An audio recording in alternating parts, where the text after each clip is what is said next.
A'udzu billahi minasyaitonir rajim. Bismillahirrahmanirrahim. Allahumma salli ala Muhammad wa ali Muhammad. Pertanyaan, apakah membaca surah Tauhid setelah solat subuh dan sebelum matahari terbit akan menyebabkan kegagalan usaha iblis untuk memperdaya manusia pada hari itu?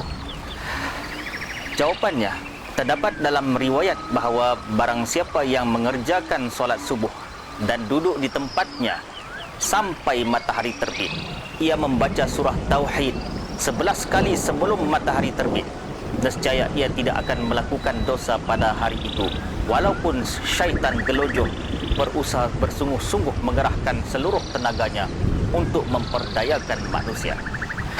Syekh Saduq di dalam kitab Al-Khisal jilid yang kedua, muka surat 622, riwayat daripada Imam Ali alaihi salam yang berkata, "Man shallal fajra thumma qara'a qul huwallahu ahad 11 marratan lam yatba'hu fi dzalikal yawm zanbun fa in raghima anfus syaitan." Barang siapa membaca surah Qul Huwallahu Ahad 11 kali setelah solat subuh, maka dia tidak akan melakukan dosa pada hari itu, walaupun bertentangan dengan kehendak syaitan. Apa yang harus kita katakan mengenai riwayat ini ialah, riwayat ini boleh diterima dari segi sanad kerana Syekh Saduq merupakan salah seorang ulama yang hebat. Justru itu, apabila seseorang berusaha untuk menghindari dosa, maka dengan membaca surah ini dalam tempoh setelah solat subuh, dapatlah diharap agar syaitan tewas walaupun ia berusaha sepenuh kerahan tenaganya. Walau bagaimanapun, secara umumnya pahala membaca surah ini atau surah-surah khas yang lain memberikan kepada manusia kesan pada hari itu, bahkan dengan mengamati bahasa riwayat ini dengan teliti dan mendalam. Diketahuilah bahawa seseorang itu hendaklah juga berusaha agar tidak terpedaya dengan muslihat syaitan. Salah satu matlamat syaitan ialah mencegah kesyukuran. Ini kata-katanya sendiri berasaskan ayat Al-Quran. Ia datang dari tempat arah demi memperdayakan manusia. Ia mengepung manusia. Dalam surah Al-A'raf, Iblis berkata, "Demi sesungguhnya aku akan mengambil tempat menghalangi mereka dari menjalani jalanmu yang lurus. Summa la'atiyannahum min baini aydihim wa min khalfihim wa min aymanihim wa an syama'ilihim wa la tajidu aktsarahum musyakirin."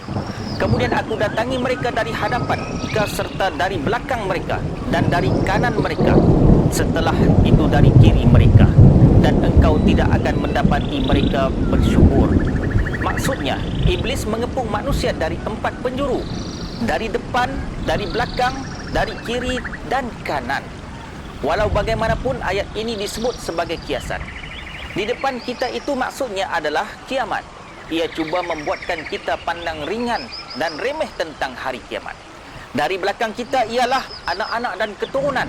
Maksud di sebelah kanan ialah agama, dan dari kiri adalah dunia. Ringkasnya, syaitan mengepung kita. Kenapa ia melakukannya? Allah berfirman di dalam Al-Quran, ia ingin manusia tidak bersyukur. Syukur adalah reaksi orang yang beriman disebabkan kebijaksanaan dan kematangan iman dalam menghadapi nikmat Allah Subhanahu wa taala. Syukur mempamerkan jelmaan seorang hamba kepada tuannya. Jauh daripada itu, Allah Subhanahu wa taala membentuk hati manusia agar hidup dalam bermasyarakat. Hakikatnya insan saling memerlukan antara satu sama lain. Membantu atau memenuhi keperluan orang lain adalah bernilai dan dipandang mulia. Secara fitrah, apabila manusia mengecapi nikmat, ia merasakan perlu berterima kasih sebagai tanda penghargaan. Misalnya kita ingat pada Tuhan, Engkaulah yang memberikan aku udara segar untuk bernafas.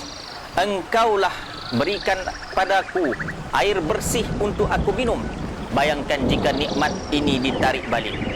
In asbaha ma'ukum ghauran, sekiranya air kamu hilang lenyap di telan bumi, famay ya'tikum bima'im ma'in, maka siapakah selain Allah yang dapat mendatangkan kepada kamu air yang sentiasa terpancar mengalir. Surah Al-Mulk ayat 30. Justru itu kita masih mendapati air mengalir dan hawa udara yang bersih. Maka hendaklah kita bersyukur.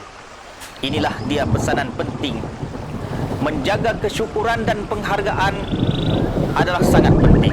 Al-Quran berkata, sekiranya kamu bersyukur, nescaya Tuhan menambahkan lagi nikmat ke atas kamu. Wassallallahu ala sayyidina Muhammadin wa ala alihi tahirin.